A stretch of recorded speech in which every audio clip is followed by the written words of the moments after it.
So let's talk about the chord construction theory. For this, I'm going to use my web page on my website, musicmuncher.com. So I'll put a link in the description so you can go check that if you want some reference. So how do we construct a chord? Well, the first thing we need to do is to find the major scale starting at the root of the chord.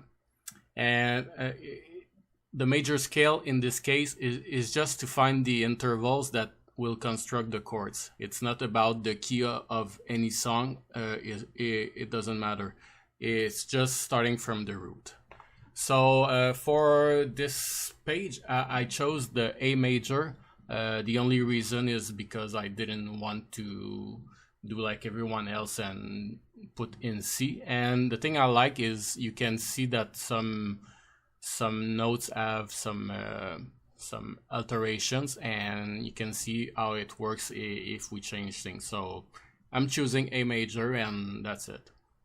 So what we have here is the major scale on 2 octaves. So you know, the major scale is that template here. So it's a whole tone, semitone, whole tone, semitone, and then start again. And each number represent a degree. The degree is what we're gonna use to kind of notate the chord. So it's really important to have that.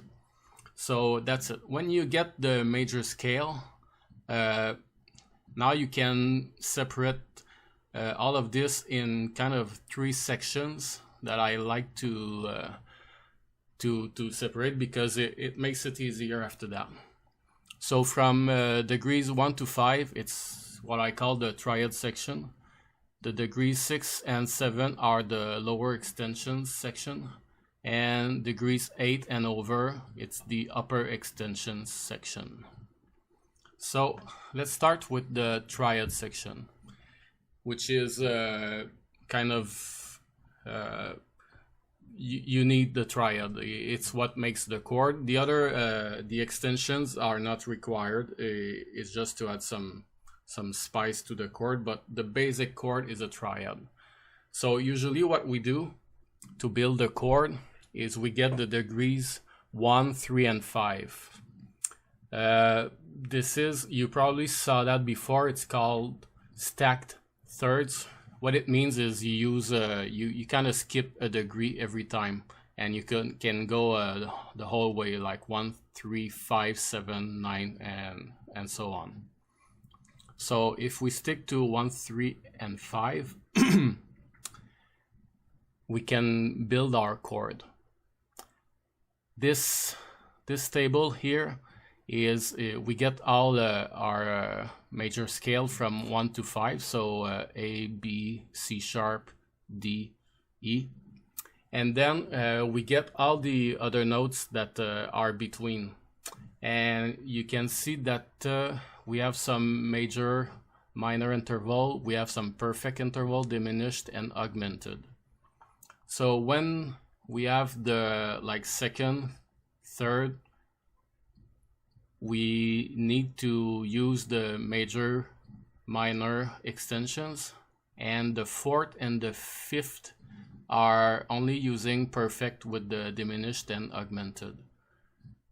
So we get our A, which is the root, so 1, and then B is the major second. So 1 semitone lower is the minor second. So in this case, B flat would be minor second from A. And you get everything else. So C is the minor third, C sharp major third, D is the perfect fourth. Then you get E is the perfect fifth, and you diminish the fifth, you get E flat, and you augment, well, you know what I mean, and you get the E sharp. And this is important, and that's why I chose A major. If you play that on a piano or a guitar, it's the same note as F, But in this case, because it's a fifth, it has to be E. So that's why it's E sharp. So really important for the notation. So once we get that, then we can start to build our triads. So the first triad is the major. So it's 1 major third perfect fifth.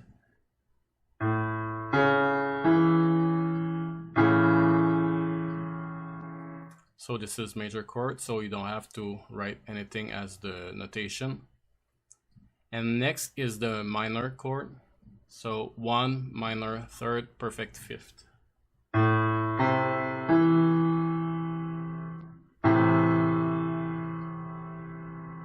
So minor, so you had an M, I also saw some minus sign here.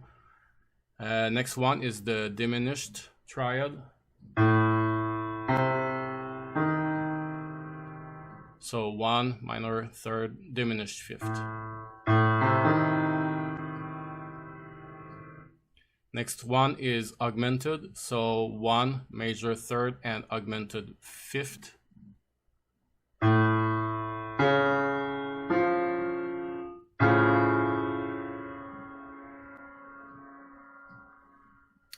Okay, and the next one are the suspended triads. So what it means is that the third has been kind of suspended, so it's going either to the major second or the perfect fourth.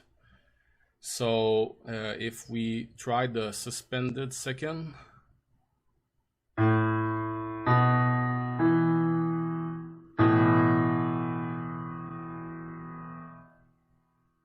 and then the suspended fourth.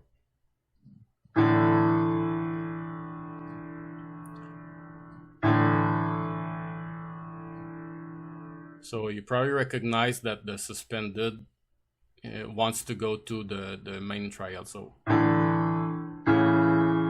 to major. Okay, so now let's go to the lower extensions. So what happens here is we have kind of two options. We have the sixth chord and the 7 chords. So right here is like the section with the lower extensions. So we have the 6th degree and the 7th degree. So in A major, the major 6th is F sharp and the major 7th is G sharp. So the 7th, we can use the minor. So we go down 1 semitone, so the G becomes natural. And also we can use the diminished 7. So we go down 2 semitones to a G flat. So these are the notes we're going to use there.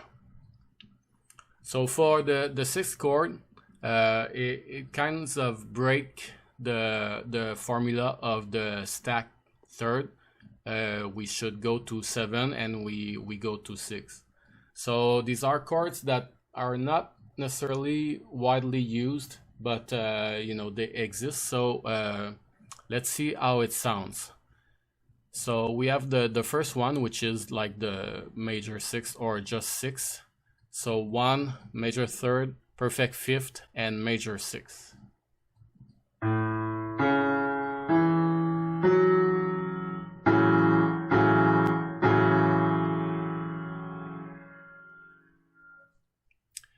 The next one has the 9. We haven't seen the 9 right now, but let's just assume it's like the same thing as the major second, so it's a B. And the 6-9 chord is really it's not unusual, so I have to put it there. So it sounds like that.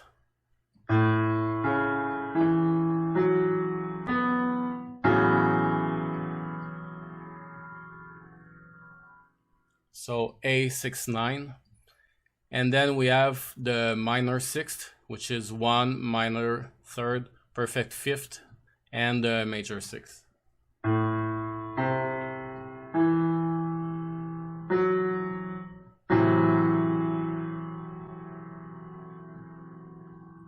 So this is A minor 6. Now with the 7 chords. So we have a few options with the 7 chords, and they are really popular. Especially if you play jazz, it's all 7 chords.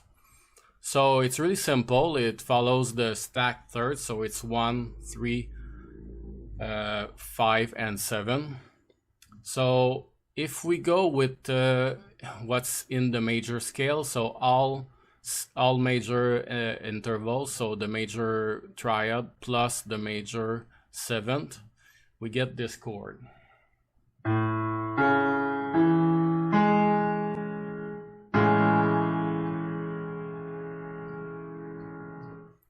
So this is A major 7.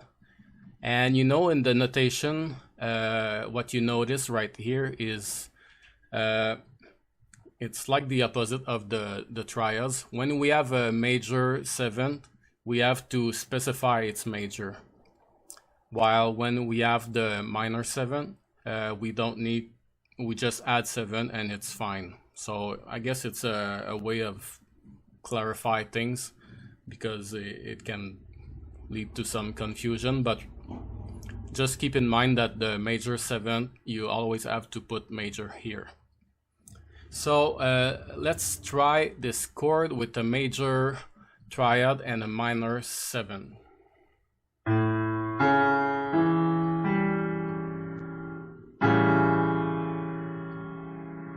So this chord is really popular, and it has its own name. It's a dominant 7 chord, and this one is A7, so you just put the 7 at the end, and this is a dominant.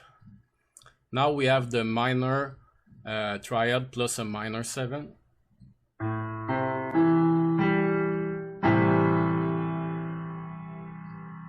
Also really popular, so you just add 7 to the A minor. And then the minor major 7. So this one is kind of strange, but it's why you put major 7 here. So it sounds like that.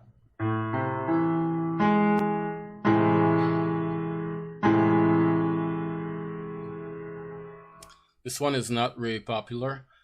And then another one that is not really popular, but it exists, is the augmented 7 chord, so augmented with a minor 7. So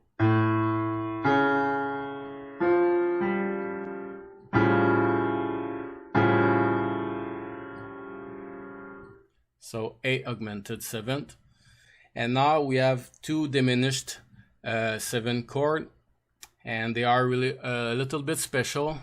The first one here is called half diminished, and it's a diminished triad and a minor 7. So it sounds like this.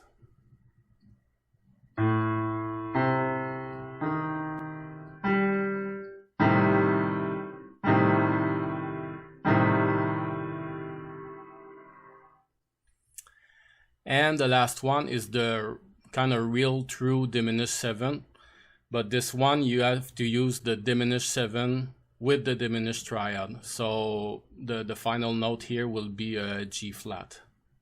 So it sounds like this.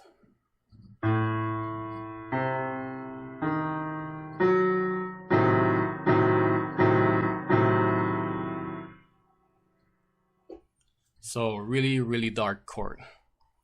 And just like I specified here, the half diminished is sometimes represented like that, like a minor 7 chord with a diminished 5th.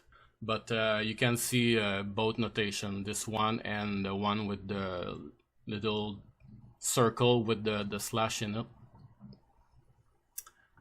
Okay, so now let's go with the upper extensions. So the upper extensions, they are kind of, you have to stack them. So if you want to use 9, you need to use 1, 3, 5, 7. If you want to use 11, you have to use like 1, 3, 5, 7, 9, 11, and so on. And the 13 you need all the the notes. And this one, okay, you don't use the 8, 10, 12 and 14 degrees. The reason for that is that they are kind of repeated.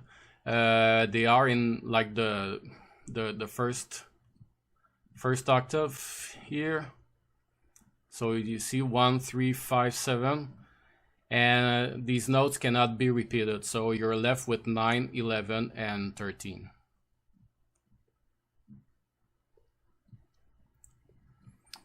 And okay, another thing to consider, as you see here, at this level in the upper extensions, you don't use the intervals like minor, major, perfect, or diminished augmented.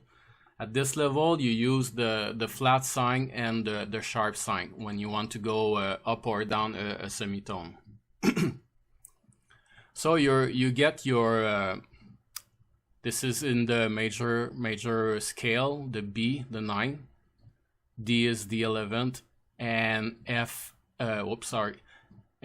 sharp is the 13. So if we go one down here, it's the flat 9. So in this case, B flat would be the flat 9, and if we put a sharp, so it's B sharp. So that's the same thing that happened with the E sharp. This is the same thing as C, but since it's a 9th, we have to use the B. And this one is a bit particular because it is the equivalent of the minor third, but you can use the sharp 9 when you already have a major third.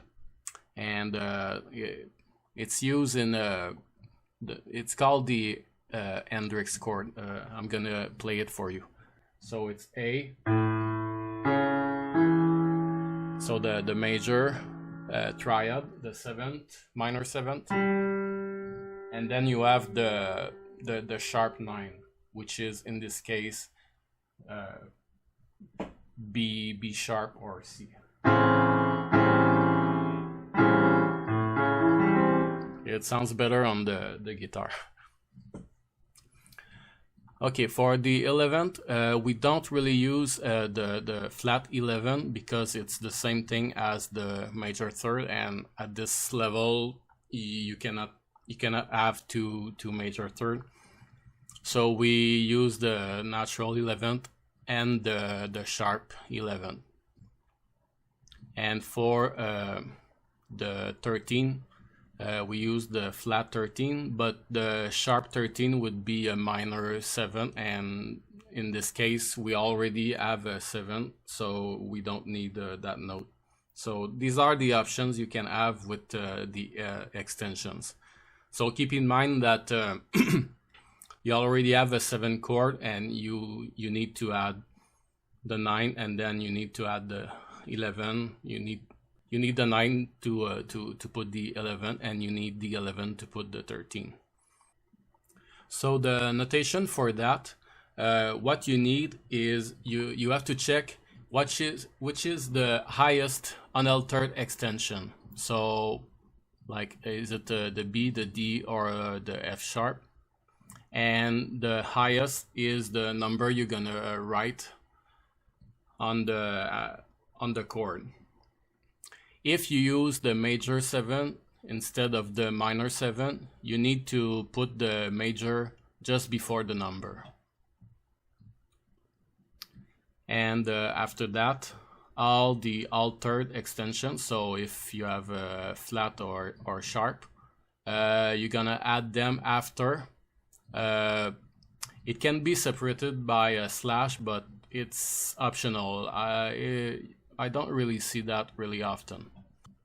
So in the example here, I have 1 major 3rd, perfect 5th, major 7, I have the 9th, and the sharp 11. So the highest unaltered extension is 9. So it's A major 9 because I used the major 7. And you put the altered which is the sharp 11th right here. In this case, 1 major 3rd, perfect 5th, minor 7, and flat 9. So in this case, it's A7, sharp 9, because 7 is the highest. Well, in this case, it's not even in the extensions. We only have the altered extension here, so flat 9. And it's 7, not major 7, because it's a minor 7 here. Okay, so the additions and subtractions. This happens when you don't want to follow the stacked third rules, and you want to add an extension or many extensions. If you add a note to the chord, you use the notation add, and if you remove a note from the chord, you use the notation no. So in this example, I have A, C sharp, E, B. C sharp, E. Okay, so there's two ways to interpret this chord. The first is you get 1 major 3rd, perfect 5th, 9. So it's a major triad, and we add the 9 without the 7. So in this case, we would put add 9, so A add 9. Or we could see it as a kind of a 9 chord, and we remove the 7. So this would be A9, no 7th. But in this case, you use the kind of the most simple and less ambiguous one. So it's A add 9 in this case. So this is the additions and subtractions. Really easy. Now the inversions and slash chords. So when you have a chord, usually the root of the chord is the lowest note in the pitch. But if it's not the case, well, you have to identify it.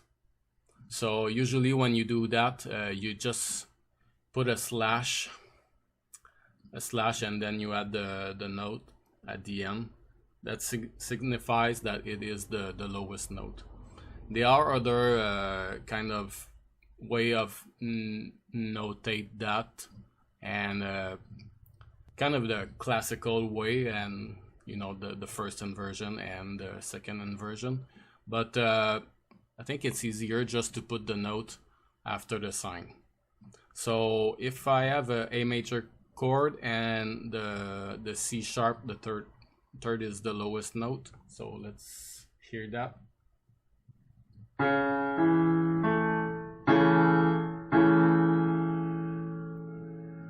So this is A slash C sharp, and it sounds different a little bit. So this is the chord with the A at the root, and this is the chord with the C sharp, so A slash C sharp.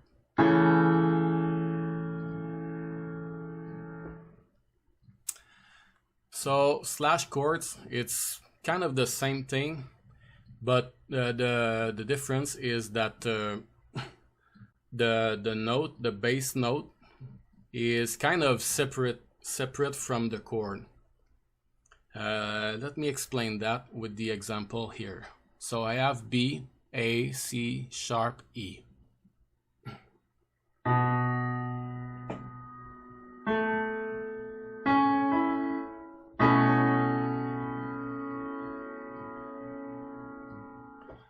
Okay, so what is this chord? Well, if we look closely, we can assume that the lowest note is B, so it's the root. And then each note from B, like the A is the minor 7, C sharp is the 9, and E would be, in this case, suspended 4.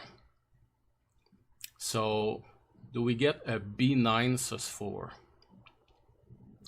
But at the same time, these 3 notes are A major, and you get this note that is kind of apart. So could this be like a major with a B at the base, written like this? And to know that, it's not that simple. Sometimes you need some context in a song to really know what is really the chord. Because let's say like the melody really emphasis on the B on this chord, then this could be that chord here. But if the melody is kind of a major, so this could be this chord here. And I'm gonna play something to kind of show you both situations. So let's say we have this.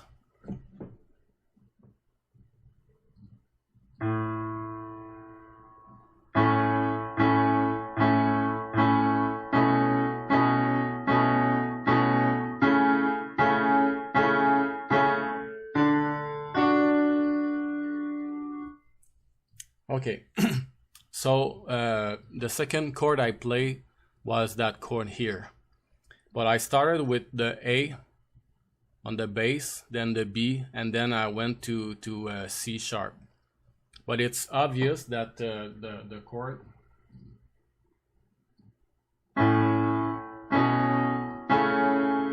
these 3 chords stay on A major. So what we do here is we just slash the bass. So this is A slash B, and A slash C sharp. But let's play another thing.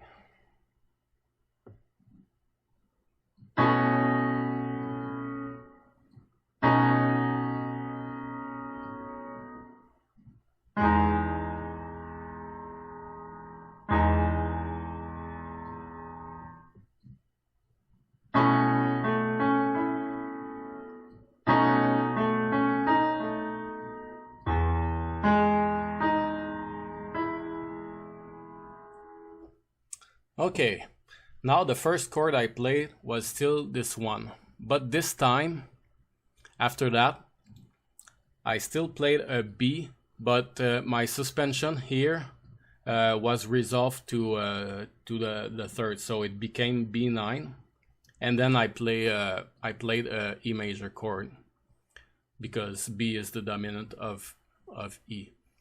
So in this case, there was really a suspension that was resolved, and I think it's safe to say that this one is the right notation for the chord. I'm gonna play it again.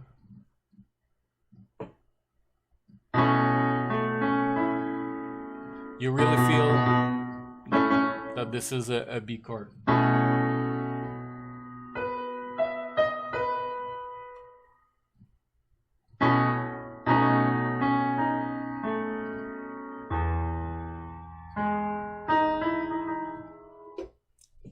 Okay, so this is for the slash chords. These are a bit complicated sometimes, but I think that these two are 2 great examples.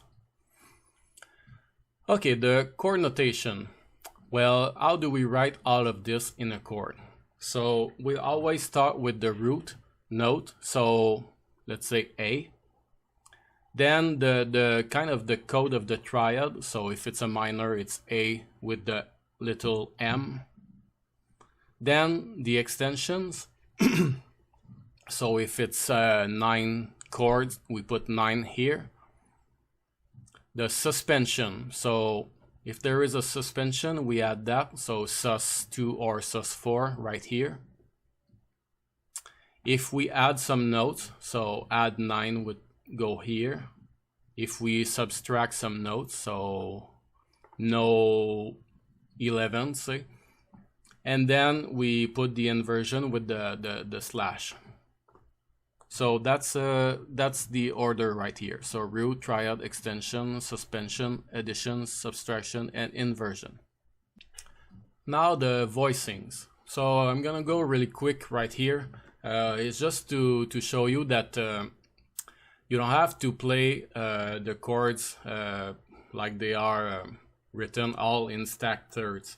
It's the same chord if you split, as long as all the notes are there and the lowest note is the root. So let's try, this is A major with the stacked thirds, and then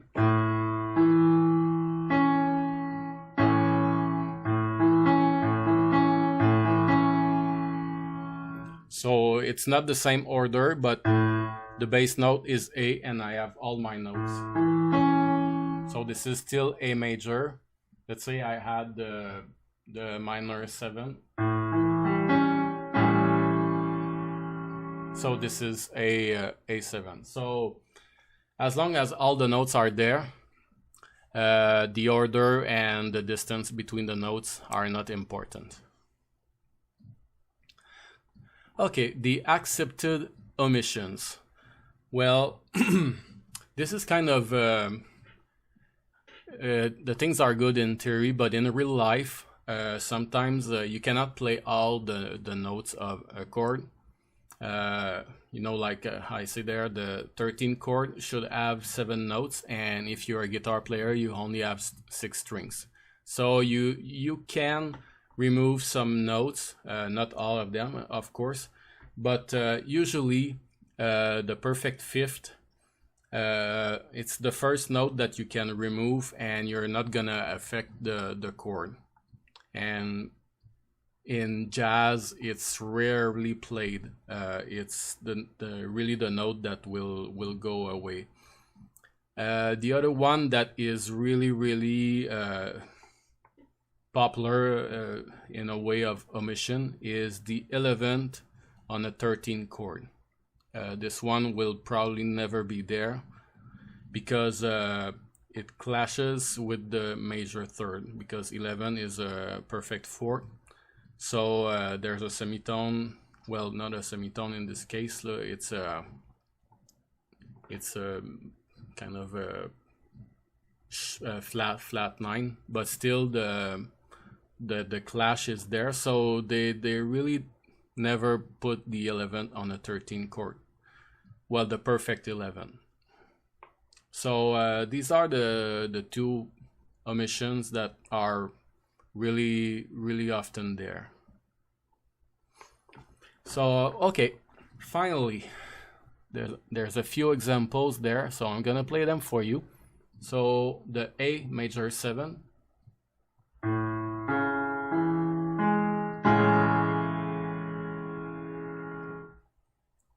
the A6,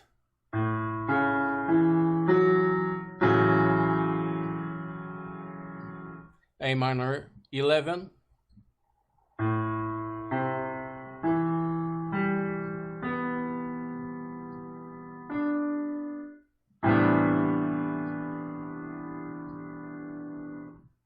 A7 flat 9 sus4,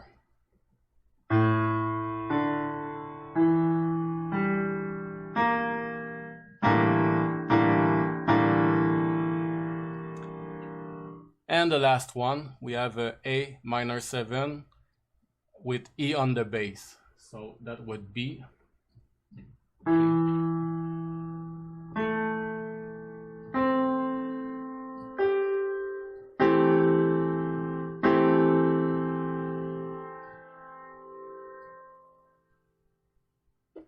so that's it. So I hope you enjoyed, and if you have found some value in this, please subscribe, it will help me, and see you next time.